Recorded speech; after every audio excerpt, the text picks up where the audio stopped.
नमस्कार, श्रेष्ठ भारत देख रहे हैं आप और मैं हूं आपके साथ गायत्री। आज हम आपके लिए एक स्पेशल सेगमेंट लेकर आए हैं और इस सेगमेंट का नाम है पाकिस्तान भी क्यों मांग रहा है। पिछले 2 साल से पाकिस्तान आर्थिक मंदी यानी कि इकोनॉमिक क्राइसिस से जूझ रहा है और उसकी आर्थिक हालत बेहद खराब है। पाकिस्तान में महंगाई दर बढ़कर 30% पर पहुंच गई है, जो कि पिछले 50 सालों में सबसे ज्यादा है।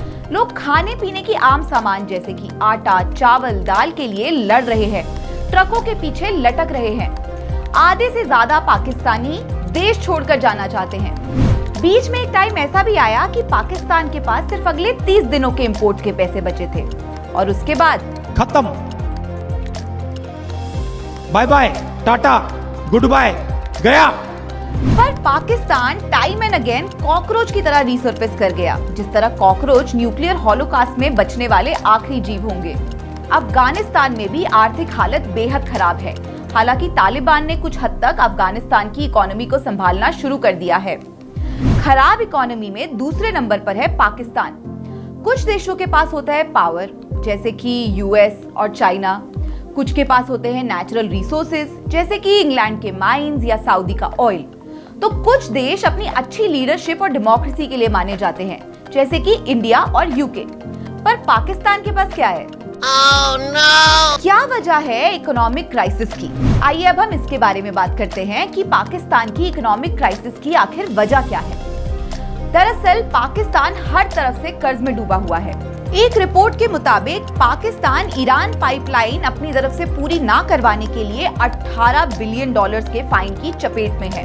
उसके ऊपर उसने चाइना का 30 बिलियन डॉलर्स का जो लोन लिया है, उसकी वसूली तो चाइना अपने तरीके से कर ही रहा है। हमारा पड़ोसी मुल्क जो है ना, उसको एक लत लग चुकी है और वो है एड मांगने की लत। और इनको कुछ समय तक मदद भी मिली है। IMF यानी कि इंटरनेशनल मॉनेटरी फंड मदद करता है इंसानियत के नाते।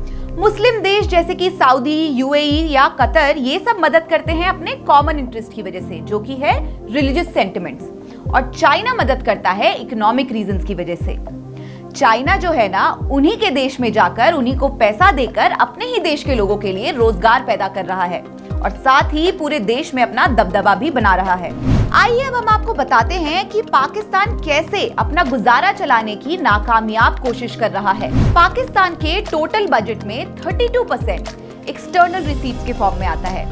एक्सटर्नल रिसीट्स का मतलब होता है लोन्स या दूसरे देशों से मदद, और इसमें से 28.5% तो ये लोन्स चुकाने में ही चला जाता है। इसके अलावा पाकिस्तान अपनी मिलिट्री पर सालाना 1.5 लाख करोड़ रुपए खर्च करता है। अब इसके बाद सरकार के पास बेसिक चीजें जैसे कि एजुकेशन, डिजास्टर मैनेजमेंट, रोड्स या अन्य कंस्ट्रक्शंस के लिए पैसा बचता ही नहीं है। दरअसल ये एक विशियस साइकिल बन गया है। पैसा है नहीं, जिसके कारण लोन्स और बेल आउट्स लिए जाते हैं। इन लोन्स पर इंटरेस्ट बढ़ता जाता है और फिर इस बढ़ते हुए लोन को चुकाने के लिए और लोन लिया जाता है। और एक और मेन पॉइंट है पाकिस्तान का मिलिट्री रूल और उनकी मिलिट्री ओवर सोसाइटी का कॉन्सेप्ट। पाकिस्तान में मिलिट्री सबसे पावरफुल इंस्टीट्यूशन है। पाकिस्तान की मिलिट्री सरकार या उनके PM के लिए नहीं, बल्कि अपने लिए काम करती है। 32 साल के मिलिट्री रूल के बाद जहां बार बार पाकिस्तानी मिलिट्री जनरल्स ने PMs को खदेड़कर पावर अपने हाथों में ली है, यहाँ के लोगों को अब पॉलिटिशियन से ज्यादा मिलिट्री रूल बेटर लगता है। लोगों को कहना है कि सरकार तो एक दूसरे को नीचा दिखाने में बिजी रहती है, कोई देश को आगे ले जाने और सही पॉलिसीज पर फोकस ही नहीं करता है। पिछले साल यानी कि 2022 में पाकिस्तान में एक नेचुरल डिजास्टर, एक बाढ़ आई, जिसमें पाकिस्तान को 30 बिलियन US का नुकसान झेलना पड़ा। और ये नुकसान एक ऑलरेडी स्ट्रगल करती हुई इकोनॉमी के लिए एक बहुत ही बड़ा झटका साबित हुआ। पाकिस्तान अब तक IMF यानी कि इंटरनेशनल मॉनेटरी फंड से पिछले 75 सालों में 23 बार लोन की भीख मांगने जा चुका है। बाकी पाकिस्तान के साथ ज्यादा तो नहीं, पर कुछ मुट्ठी भर देश हैं जो उसे हर साल एड मनी का नाम पर पैसा देते हैं, पर वो भी अब धीरे धीरे बंद होता दिखाई दे रहा है। कुल मिलाकर पाकिस्तान की जो इकोनॉमी है, उसे कहते हैं एड बेस्ड इकोनॉमी। पर इससे भी हमारे पड़ोसी मुल्क को राहत नहीं मिलती है, क्योंकि जितना पैसा आता है ऑलमोस्ट उतना ही चला भी जाता है लोन चुकाने में। उसके बाद अगर हम पॉलिटिकल स्टेबिलिटी की बात करें तो क्या ही बात करें। पाकिस्तान की सरकार बार बार बदले जाने की वजह से पाकिस्तान अपनी इमेज तो खराब कर ही चुका है। सरकार सरकार तो पाकिस्तान कपड़ों की तरह बदलता है, एक पसंद नहीं आया तो दूसरी, दूसरी पसंद नहीं आई तो तीसरी। पॉलिटिकल इंस्टेबिलिटी पाकिस्तान के लिए सबसे बड़ी परेशानी है। अब ये सब देखने के बाद कई भारतीयों के दिल में ठंडक भी पहुंची होगी। पर आपको बता दें कि पाकिस्तान जैसे अनस्टेबल देश का पड़ोसी होना भी कोई अच्छी बात नहीं है हमारे देश के लिए। पाकिस्तान का future is as unstable as their PMs. अब आप ये सोचिए कि अगर पाकिस्तान को आईएमएफ भी पैसा देने से इनकार करता है तो पाकिस्तान के हालात बेकाबू हो जाएंगे।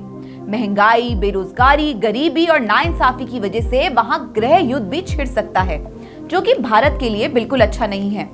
उसके ऊपर से एक अनस्टेबल देश जो कि न्यूक्लियर पावर भी होल्ड करता है। कुल मिलाकर अगर पाकिस्तान में आग लगती है तो उसकी कुछ चिंगारियां भारत को भी थोड़ा बहुत झुलसा सकती हैं। और इसको हम एक लेसन की तरह भी देख सकते हैं कि हमें अपने देश के आर्थिक हालातों में क्या बदलाव लाने की जरूरत है। अगर आपको ये वीडियो पसंद आया तो हमें कमेंट सेक्शन में जरूर बताएं और देखते रहें श्रेष्ठ भारत। जय हिंद। श्रेष्ठ भारत पर खबरों से जुड़े रहने के लिए चैनल को सब्सक्राइब करें, बेल आइकन दबाएं और देखते रहें श्रेष्ठ भारत।